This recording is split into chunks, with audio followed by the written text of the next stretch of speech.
चलो भाई क्लास चालू करते हैं। अपनी जो पिछली क्लास थी उसमें मैंने पढ़ाया था electric field intensity due to conducting spherical shell, यही पढ़ाया था। ठीक है, अब अपन चलते हैं इसके बाद में। एक स्फेरिकल सेल में तीन रिजल्ट आए थे। एक तो ई आउट था K Q upon small R square था, E in it is equal to 0 और E surface it is equal to K Q upon capital R square, और अपन ये कह सकते हैं सिग्मा अपॉन एप्सिलॉन 0। पढ़ा तो दिया था ना, ये मेरे को बता दो एक बार, ये ग्राफ बनवा दिया था क्या?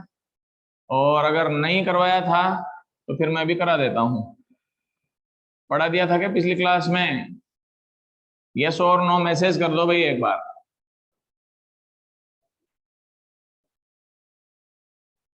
पढ़ा दिया था, ठीक है भाई श्याम प्रताप।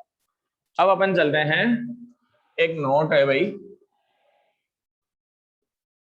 एक टॉपिक है यूनिफॉर्मली चार्ज्ड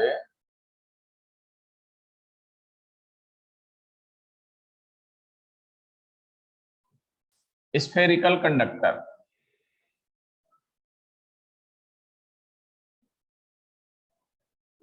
देखो जी भाई, एग्जाम में कई बार तो स्फेरिकल सेल पूछ लेते हैं, कई बार स्फेरिकल कंडक्टर पूछ लेते हैं। Spherical shell it means hollow sphere, spherical conductor solid sphere. ठीक है ना? कंडक्टर टर्म आते ही तुम लोगों को मैंने बता रखा है, when charge given to a conductor then total charge distributed to its outer surface, there are no charge inside of a conductor। तो अब कंडक्टर टर्म अगर आ गई तो फिर चाहे वो होलो स्फेयर हो चाहे सॉलिड स्फेयर हो, चार्ज हमेशा उसकी आउटर सरफेस पर ही डिस्ट्रीब्यूट होगा, उसके इनसाइड में चार्ज भी जीरो एंड इलेक्ट्रिक फील्ड भी जीरो। तो अब मैं तुमको एक चीज बता देता हूं, spherical conductor it means solid sphere behave like as spherical shell. तो spherical conductor behave like as spherical shell. तो एग्जाम में यदि मान लो स्फेरिकल सेल की जगह स्फेरिकल कंडक्टर की डिराइव करा लें, अपने को कुछ नहीं करना है, same to same spherical shell वाला ही करना है। एक इतना सा चेंज करना होता है, वो फर्स्ट लाइन चेंज होती है। स्फेरिकल सेल में अपन ये लिखते हैं, suppose that a spherical shell with radius capital R. इसमें अपने को ये लिखना है, suppose that a spherical conductor with radius capital R. कोई चेंज नहीं करना है, केवल सेल की जगह कंडक्टर लिखना है, बाकी सब कुछ सेम रहेगा भाई, कोई चेंज नहीं होगा। तो कोई कंफ्यूज इसलिए नहीं हो कि सर नहीं ये तो कराया ही नहीं था और ये फिर बाद में अपने पास या बुक में है या अलग हो गया, तो दोनों सेम टॉपिक है, कोई कंफ्यूजन नहीं होना चाहिए। चलो भाई आगे अपन चलते हैं। Electric force and electric pressure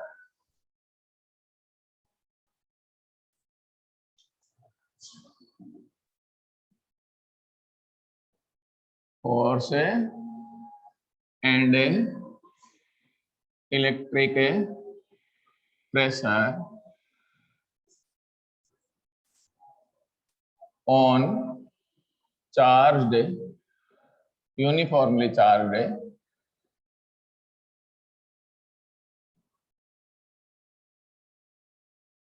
conductor.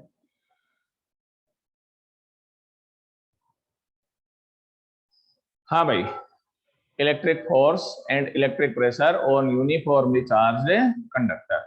अपन शुरुआत करते हैं। Suppose that a spherical conductor, ये ले लेता हूं मैं, स्फेरिकल कंडक्टर है भाई। ठीक है, इसमें अपने पास क्या करते हैं, ये total charge distributed to its outer surface. ये लो जी भाई। अब अपन क्या काम करते हैं, इसमें इसकी सरफेस पर एक छोटा सा एलिमेंट अज्यूम करते हैं। We assume a surface element on its surface. ये है अपने पास सरफेस एलिमेंट अज्यूम कर लिया, एंड जो ये अज्यूम किया है इसका एरिया ds है। इसमें जो चार्ज होगा वो डी क्यू लिया है मैंने, एरिया ds है एंड चार्ज जो लिया है वो मैंने डी क्यू लिया है। अब अपन चलते हैं, एक पॉइंट में यहां पर ले रहा हूं, ये पॉइंट जो है ए पॉइंट है, ए पॉइंट आउटसाइड में नहीं है, मैं पहले ही क्लियर कर देता हूं। ब्लड आ रहा है क्या भाई? बाकी बच्चों को आ रहा है क्लियर या ब्लड आ रहा है? वीडियो एक बार देखना, देखें।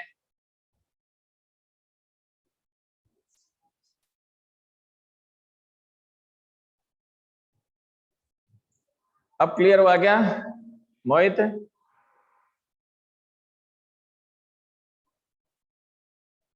क्लियर है?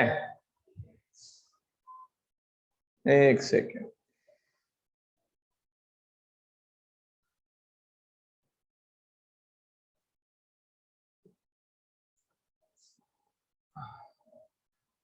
अब सही हुआ क्या मोहित?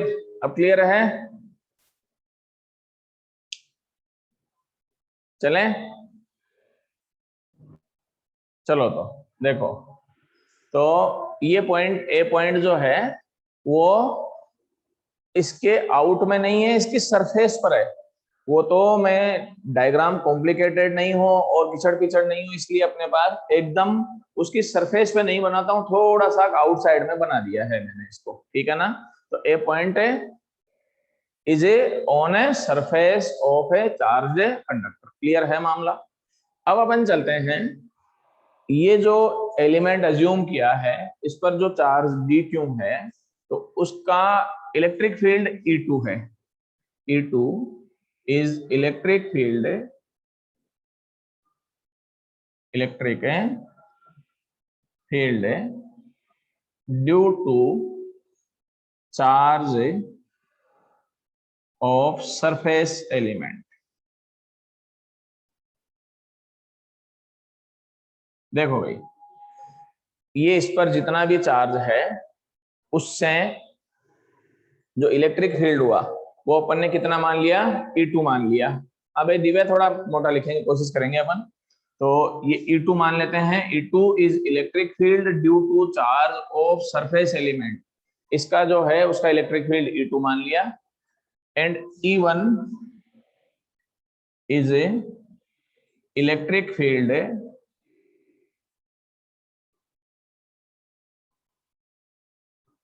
Due to rest part. Rest part कौन सा है वो यहां से समझा देता हूं मैं, देखना रेस्ट पार्ट कौन सा है। ये देखो, इस पर जो चार्ज है उसका इलेक्ट्रिक फील्ड तो E2 ले लिया, इसके अलावा जो ये इतने सारा सारा रेस्ट पार्ट बच गया उसका इलेक्ट्रिक फील्ड वो मैंने E1 मान लिया। दोनों चीजें क्लियर हो गई होगी अपने पास। अब अपन चलते हैं, सबसे पहले इस पॉइंट पर इलेक्ट्रिक फील्ड देखना है अपने को, ए पॉइंट पर।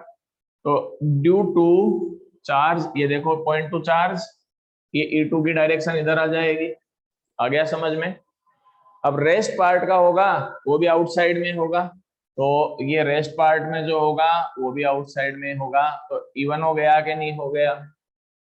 तो फॉर पॉइंट ए क्या आएगा बताओ? Point A E1 plus E2 दोनों ऐड होंगे कि नहीं होंगे? क्योंकि आउटसाइड पॉइंट में हर इलेक्ट्रिक फील्ड जो होगा आउटसाइड ही चला जाएगा, आउटवर्ड डायरेक्शन में हो जाएगा, तो ऐड हो जाएगा। E1 प्लस E2 ये टोटल हो गया, और ये मैंने लिख दिया सिग्मा अपॉन एप्सिलॉन जीरो के इक्वल। क्यों लिखा है? ये मैं टॉपिक जो है स्फेरिकल सेल में पढ़ाया था कि किसी भी अपने पास कोई भी चार्ज कंडक्टर है उसकी सरफेस पर जो इलेक्ट्रिक फील्ड होता है it is sigma upon epsilon zero. तो इन दोनों का टोटल सम किसके इक्वल हो जाएगा? सिग्मा अपॉन एप्सिलॉन जीरो के इक्वल। अब अपन चलते हैं, एक पॉइंट में यहां कंसीडर कर रहा हूं, ठीक है ना। ये पॉइंट है बी, ये पॉइंट कौन सा है? बी है। अब अपन चलें, इस पर इलेक्ट्रिक फील्ड वगैरह फाइंड करना है तो तरीका बता देता हूं। इसके एकदम एग्जैक्टली अपोजिट जो है ना, इतना का इतना ही सरफेस एक बार कवर कर लो, ये कर लिया। अब अपन चलते हैं, ये इधर वाला पार्ट ले लेते हैं, एक इधर वाला पार्ट ले लेते हैं। पहले इन चार्ज को कंसिडर करते हैं।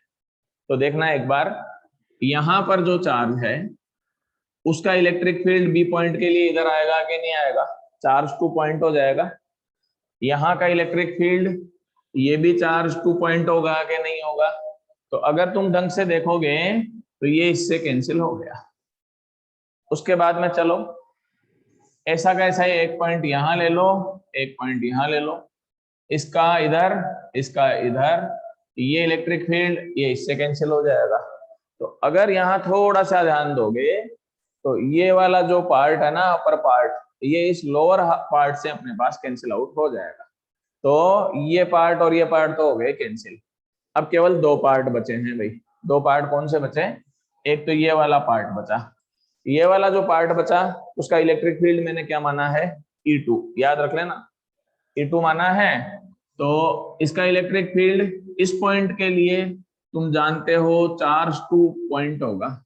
तो E2 की डायरेक्शन चार्ज टू पॉइंट इधर आ गई कि नहीं आ गई?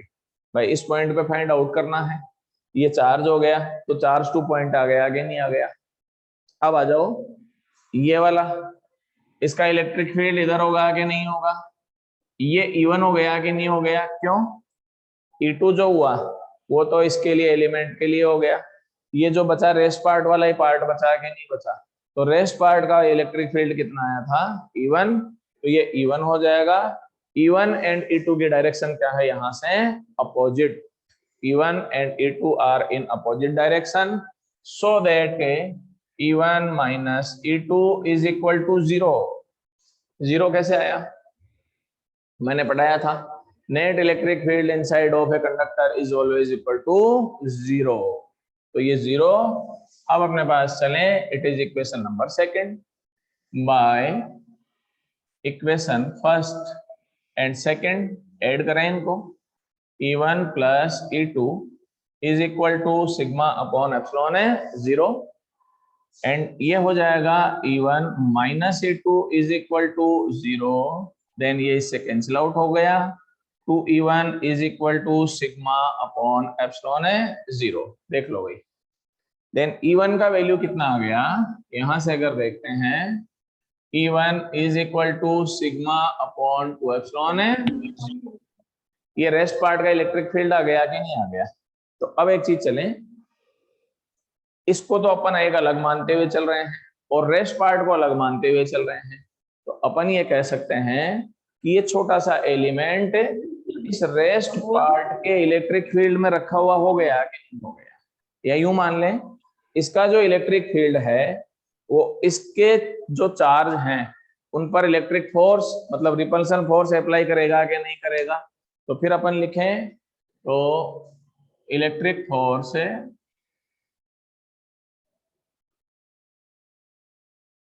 On charge DQ due to E1। इसका चार्ज कितना है? DQ। और E1 से उस पर जो लगेगा वो कितना आएगा बताओ? F इक्वल टू क्यू ही पढ़ा रखा है मैंने, तो उससे चलें अपन। तो ये आंसर ले जी भाई।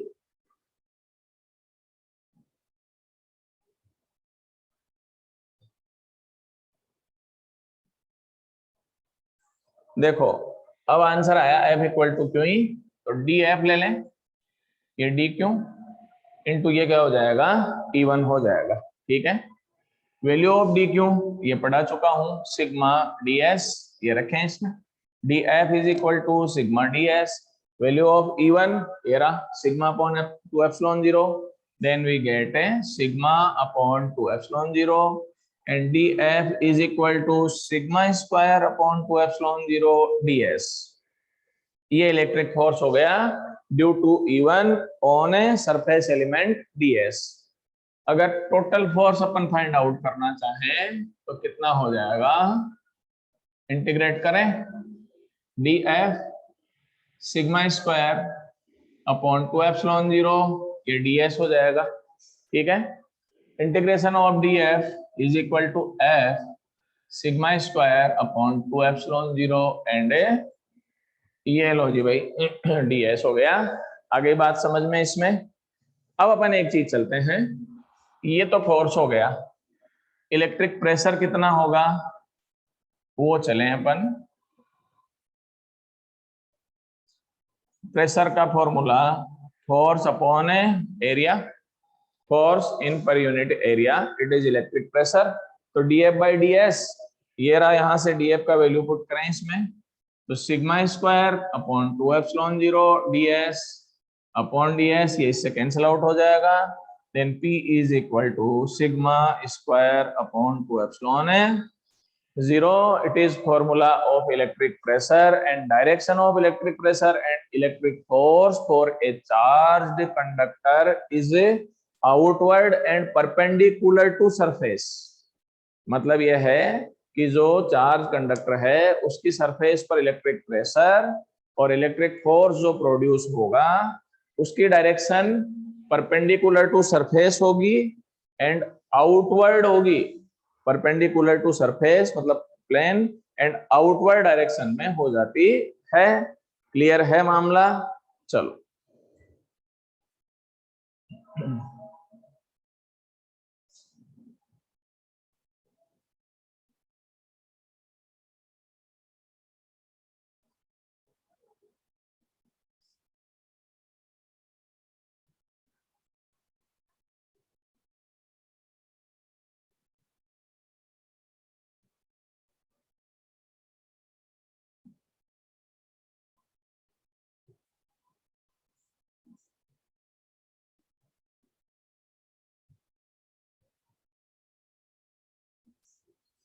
हाँ जी भाई, अब रिपीट किसको करें कृति तूने?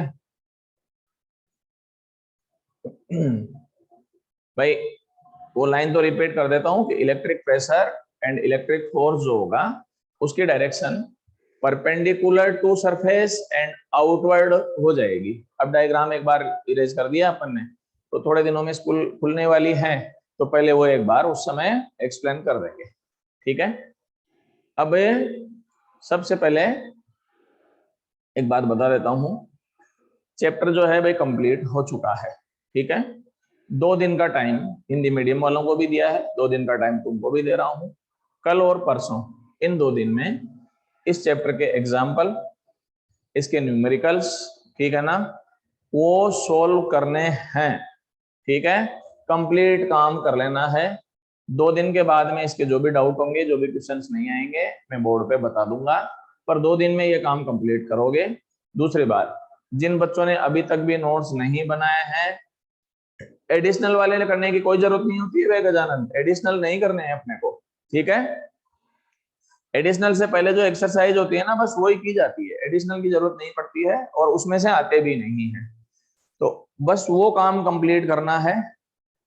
हाँ वो कर लिए तो बहुत बढ़िया बात है, वेरी गुड। वो काम कंप्लीट रखना है। जिन्होंने नोट्स अभी तक भी नहीं बनाए हैं, एग्जाम्पल फेयर में करो चाहे मत करो, ये तुम्हारे ऊपर है भाई। तुम्हारी इच्छा हो कर लो, तुम्हारी इच्छा हो भाई नहीं करना है, मेरे को आ गया, मुझे उससे कोई मतलब नहीं है। एग्जाम्पल फेयर में करो या मत करो तुम्हारे ऊपर है, एज यू विश, उसमें तुम्हारे लिए छूट है।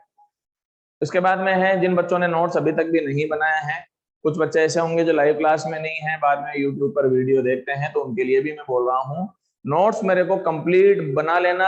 अगर किसी ने अभी भी नहीं बनाए हैं तो भी काम कंप्लीट चाहिए है। ठीक है, सेकंड चैप्टर चालू करूंगा आज से ही। उसके बाद में मैं पहले ही बता देता हूँ, केवल 2 दिन का टाइम है जिसमें न्यूमेरिकल वगैरह कर लेना। तुम्हारे घर पे मैं फोन करूंगा खुद और मैं ये पूछूंगा कि इसने फिजिक्स के नोट्स कंप्लीट कर रखे हैं या नहीं कर रखे हैं, क्लास कब लेता है, लाइव लेता है फिर ये यूट्यूब पे देखता है, तो वो तुम्हारे गार्जियन से मैं सीधा फीडबैक लूंगा और तुम्हारे घर पे फोन करूंगा। इसलिए मेरे को काम कंप्लीट है, मिलना चाहिए भी। आगे बात समझ में? ठीक है, इसमें कोई वो नहीं चलेगा कि झोल झाल कर दिया या ऊंच नीच कर दिया। और वैसे भी 15 तारीख से स्कूल खुल रही है, तब कोई ऐसे नहीं कि खाली कॉपी लेके आ जाए। मैं पहले ही कह देता हूँ इस चीज को गंभीरता से ले लेना तुम। चलो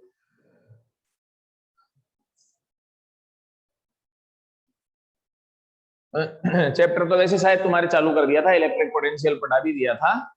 ये जो टॉपिक था ना भाई, वो रह गया था, मेरे को ध्यान नहीं रहा था। ठीक है ना, वो वैसे सेकंड चैप्टर में भी पढ़ाया जा सकता है क्योंकि एनसीईआरटी में सेकंड चैप्टर में भी है, तो ये मैंने आज कंप्लीट करा दिया है। ठीक है, अब अपन चलते हैं इलेक्ट्रोस्टैटिक पोटेंशियल। इलेक्ट्रोस्टैटिक है पोटेंशियल, उस दिन इसका फिजिकल मीनिंग तो मैंने क्लियर करा दिया था, है ना, फिजिकल मीनिंग करा दिया था। अब अपन चलते हैं, इसकी जो फिजिक्स के हिसाब से डेफिनेशन है या मैथमेटिकली डेफिनेशन है वो क्या है।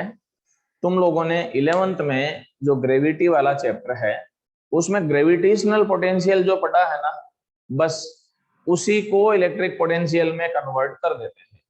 वहां पर आता है ग्रेविटेशनल फील्ड और मास, यहां पर आता है इलेक्ट्रिक फील्ड एंड मास की जगह चार्ज आ जाएगा भाई।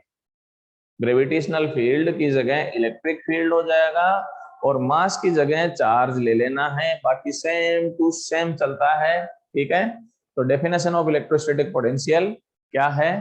सबसे पहले अपन ये चलते हैं, work done in bringing of A unit positive charge, work done in bringing in of unit positive charge from infinity to any point, from a infinity to any point in external electric field without accelerating and in direction of electric field or opposite direction of electric field। तो अब ये समझ में नहीं आता, ऐसे typical हो जाती है। अब मैं समझाने के हिसाब से बोल देता हूं कि पोटेंशियल जो है वो उस वर्क के इक्वल है जिसमें इनफाइनाइट से किसी यूनिट पॉजिटिव चार्ज को किसी इलेक्ट्रिक फील्ड में किसी पॉइंट तक without accelerating in direction of electric field और opposite direction of electric field लाने में जो वर्क होगा वो किसके इक्वल हो जाएगा, इलेक्ट्रोस्टैटिक पोटेंशियल के इक्वल हो जाता है। जैसे बता देता हूं तरीका भी, ये है, ये कोई पॉजिटिव चार्ज है तो इसका इलेक्ट्रिक फील्ड चारों ओर होगा। अब वैसे तो इनफाइनाइट पे होता है भाई, पर फिर भी मान लो कि इनफाइनाइट है, यहां पर ये पॉजिटिव चार्ज है, यूनिट पॉजिटिव चार्ज। तो इस यूनिट पॉजिटिव चार्ज को इनफाइनाइट से पी पॉइंट तक लाने में जो वर्क होगा अगेंस्ट इलेक्ट्रिक फील्ड और इन डायरेक्शन ऑफ इलेक्ट्रिक फील्ड, मतलब इलेक्ट्रिक फील्ड या तो इस साइड में होना चाहिए या फिर इधर होना चाहिए। क्यों? क्योंकि इस डायरेक्शन में लाओगे तो इन डायरेक्शन ऑफ इलेक्ट्रिक फील्ड हो जाएगा, इधर होगा तो अगेंस्ट इलेक्ट्रिक फील्ड हो जाएगा अपने पास। तो इलेक्ट्रिक फील्ड के अगेंस्ट में या उसके डायरेक्शन में लाने में जो वर्क होगा वो पोटेंशियल के इक्वल होता है, denoted by V. Scalar quantity है भाई पहली बात, और स्केलर क्वांटिटी है तो काम बहुत इजी भी हो जाता है। काम कैसे इजी हो जाता है, वेक्टर क्वांटिटी में तो अपने को कई चीजों का ध्यान रखना पड़ता है कि डायरेक्शन किधर है, फिर उसके लिए पैरेललोग्राम लो है, फिर ट्रायंगल लो है, तो या रिसोल्यूशन ऑफ वेक्टर्स है। स्केलर में तो सबसे इजी काम रहता है। जैसे वेक्टर में e1 प्लस e2 डायरेक्ट हमेशा आंसर नहीं आएगा, e1 माइनस e2 भी हो सकता है, अगर डायरेक्शन अपोजिट हुई तो e1 माइनस e2 भी हो सकता है। स्केलर में अपने को जो जैसा है वैसा ऐड करना है, सीधा अलजेब्रिक सम चलता है स्केलर में। मैथमेटिक्स में जैसे 2 + 4 तो ये 6 ही होंगे। डेफिनेशन, इसकी डेफिनेशन कृति वैसे नोट्स में है, फिर भी अगर तू लिखना चाहती है तो मैं बोल देता हूं एक बार, नोट्स में है फिर भी मैं बोल देता हूं।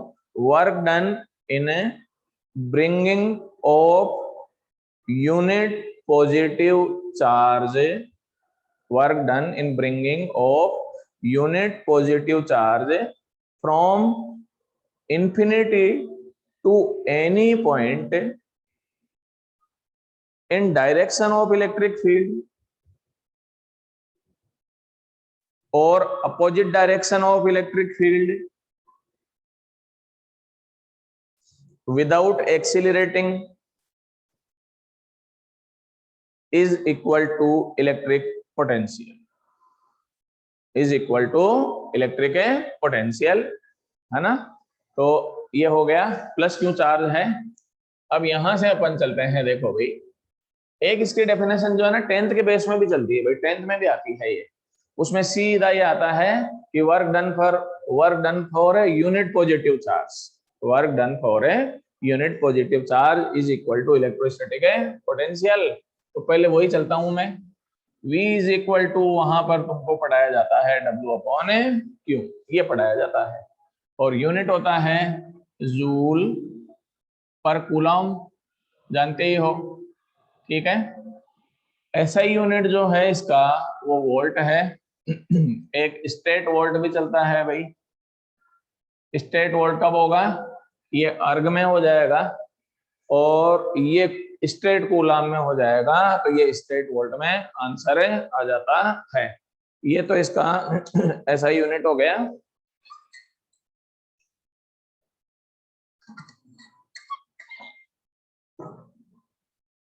आगे अपन चले। यहां से अगर लेते हो इसको इधर मल्टीप्लाई कर लें, W is equal to Q into V हो गया। बहुत इंपॉर्टेंट रिलेशन है भाई, इलेक्ट्रोस्टैटिक्स में खूब काम आता है। देखो, वर्क अपने पास डायरेक्ट फाइंड आउट कर सकते हैं। अगर क्यू चार्ज है, उसको वी पोटेंशियल दिया है, तो वर्क कितना हो जाएगा? Q into V. तो ये खूब यूज में आता है। अब अपन सबसे पहले चलते हैं, ये तो बात हो गई इसकी। अगर 1 वोल्ट को डिफाइन करना है, कई बार पूछते हैं कि 1 वोल्ट की डेफिनेशन क्या होगी। मेरे हिसाब से तो इजी है मामला। ये देखो, Q is equal to 1 coulomb, 1 joule, then V is equal to 1 volt. तो डेफिनेशन ऑफ 1 वोल्ट कितनी हो जाएगी? If 1 coulomb charge given a 1 volt potential, then work done is 1 joule. Work done is a 1 joule. तो 1 coulomb charge को अगर अपने पास किसी place पे लाने में 1 जूल वर्क होगा, देन पोटेंशियल जो होगा वो 1 वोल्ट के इक्वल हो जाता है। अब अपन जो चल रहे हैं उसके बेस पे अपन चलते हैं। देखो यहां से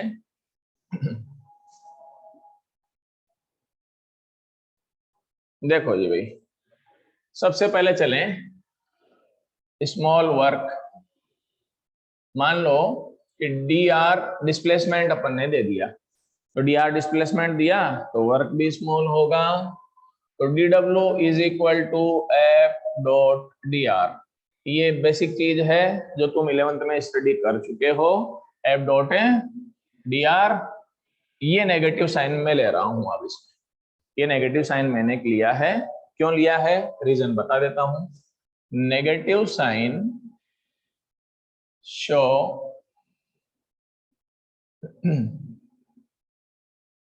work done against electric field.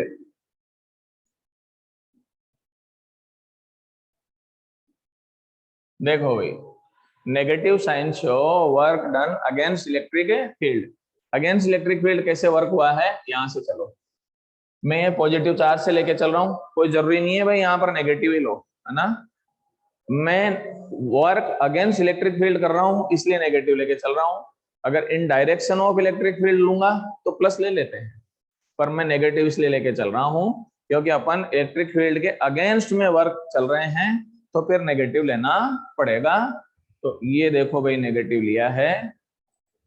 तो चलो यहां से कैसे लिया है नेगेटिव, यहां से चलो। सबसे पहले आ जाओ, ये पॉजिटिव चार्ज है, ये इंफिनिटी है। अपन इंफिनिटी से इधर ला रहे हैं कि नहीं ला रहे हैं? इस चार्ज से जो इलेक्ट्रिक फील्ड प्रोड्यूस होगा इस साइड में, वो उसकी डायरेक्शन ये इधर होगा, चार्ज 2 पॉइंट्स हो जाएगा। अब एक बार देखना, इलेक्ट्रिक फील्ड की डायरेक्शन इस साइड में है, अपन इस साइड में ला रहे हैं यूनिट पॉजिटिव चार्ज को। तो अपन देख रहे हैं कि इलेक्ट्रिक फील्ड के अगेंस्ट में ला रहे हैं, इलेक्ट्रिक फील्ड के अगेंस्ट में ला रहे हैं, इसलिए साइन माइनस का है। अब जैसे कोई लड़का ये कहे, उस किसी के दिमाग में ये चल रहा हो कि अगर नेगेटिव चार्ज लें तो क्या होगा सर, तो आंसर ये है अब कि नेगेटिव चार्ज लोगे तो इलेक्ट्रिक फील्ड इन साइड में होगा, इस साइड में देख लो बोले, इलेक्ट्रिक फील्ड भी इधर होगा और तुम पॉजिटिव चार्ज को भी इधर लाओगे। फिर माइनस नहीं लेना है, फिर प्लस लेते हुए चले। मैं ये प्लस लेते हुए चल रहा हूं इसलिए माइनस ले रहा हूं। अगर मैं माइनस लूंगा तो यहां पर नेगेटिव साइन की जगह पॉजिटिव साइन लेते हुए चलना पड़ता है। तो मामला क्लियर है। अभी और क्लियर करा दूंगा, आगे चलते हैं अपन यहां से। देखो देखो, अब अपन सबसे पहले चलें work done from infinity to P point. कहां से कहां तक लाते हैं, इंफिनिटी टू पी पॉइंट तक लाते हैं, इंटीग्रेट कर दें भाई इसको, then D W is equal to infinite to P, P का मीनिंग हो गया आर, कैसे, ये P distance from Q charge is taken R, then F vector dot D R हो गया इसका वैल्यू, डी डब्ल्यू का इंटीग्रेशन कितना हो जाएगा, डब्ल्यू हो जाएगा, देन अपने पास W is equal to minus infinite to R and F vector dot D R लिख सकते हैं ये तो।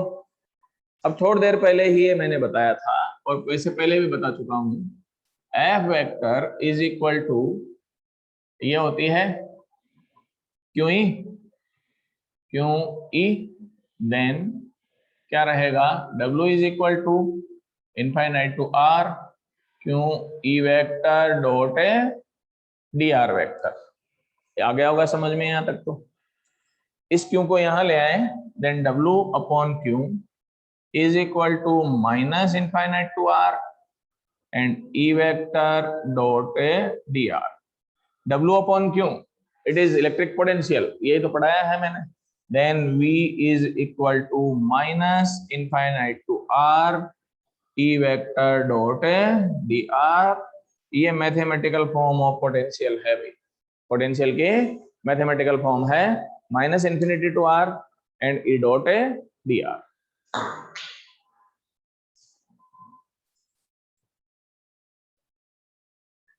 एक पॉइंट और करा देता हूं मैं,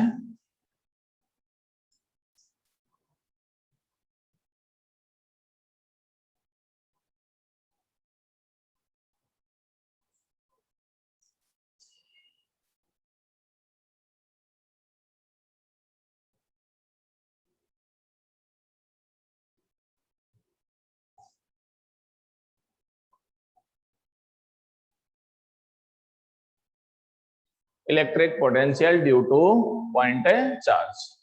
पॉइंट चार्ज में बता भी चुका हूं फर्स्ट चैप्टर में। Suppose that a point charge, ठीक है ना, ये रखा हुआ है, यहाँ पर पी पॉइंट है, तो we have to calculate electric potential at any point P, हो गया। Then by definition of potential V is equal to infinity to R E vector dot D R. Negative से चालू क्यों हुआ है, देखो एक बार, इलेक्ट्रिक फील्ड के अगेंस्ट में आ रहे हैं, माइनस में लेना पड़ रहा है।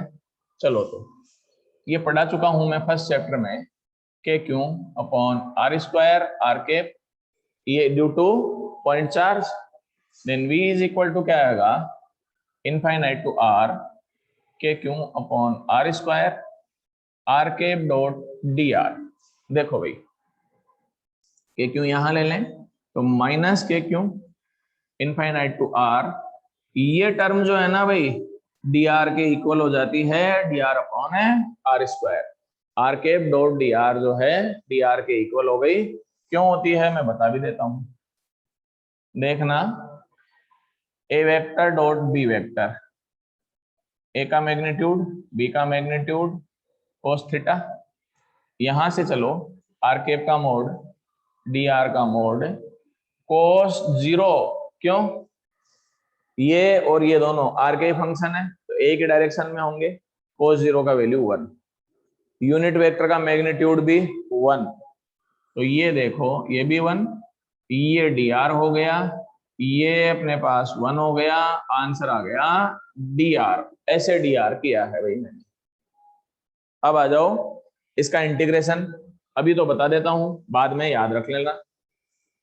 D R upon R square है ना, इसको ऊपर ले जाएं तो R to power minus two and D R हो गया, आ गया होगा समझ में।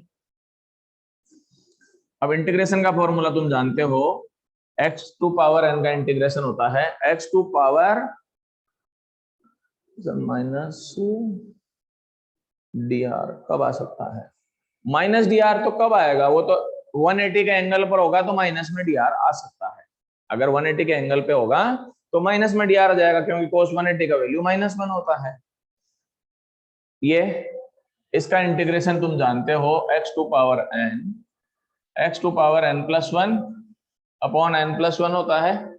ये इसके बेस पे अगर इंटीग्रेट करते हो तो एक बार देखना, R2 power -2 + 1 -2 + 1 R2 power -1 upon -1 minus R2 power -1 and -1 upon R।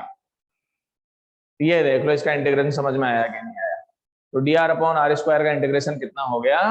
Minus में 1 अपॉन r, करो इसका integration, minus K Q minus में 1 अपॉन r, ये इनफाइनाइट टू r।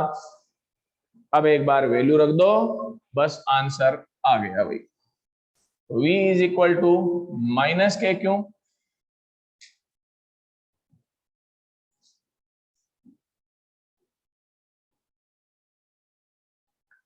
हाँ जी भाई, माइनस में 1 अपॉन r प्लस में 1 अपॉन इंफिनिटी, समझ में आ गया होगा। एक बार r रखा, एक बार इंफिनिटी रखा, 1 अपॉन इंफिनिटी 0 हो जाएगा, तो v is equal to minus K Q minus 1 upon r and v is equal to K Q upon r। ये पॉजिटिव चार्ज लिया है, आंसर प्लस में आया है। अगर मैं नेगेटिव चार्ज लूंगा, आंसर माइनस में आएगा। क्यों आएगा? रीजन बता देता हूं। अगर मैंने नेगेटिव चार्ज ले लिया तो इलेक्ट्रिक फील्ड इधर होगा, इलेक्ट्रिक फील्ड इधर होगा, यहां प्लस से शुरुआत करेंगे अपन। अगर ये प्लस में है तो यहाँ आंसर माइनस में आएगा। तो due to positive charge potential positive लेना है, due to negative charge potential negative लेना है। तो पोटेंशियल में अपन ये कह सकते हैं, जो जैसा है वैसा का वैसा ही पुट करना है। पॉजिटिव है तो पॉजिटिव ले लेंगे और नेगेटिव है तो नेगेटिव ले लेंगे। हाँ भाई कृति, देखेंगे ऑफलाइन होने तो एक बार हो रहे हैं 15 तारीख से ऑफलाइन, उसके बाद में अपन देखते हैं, है ना? ठीक है भाई।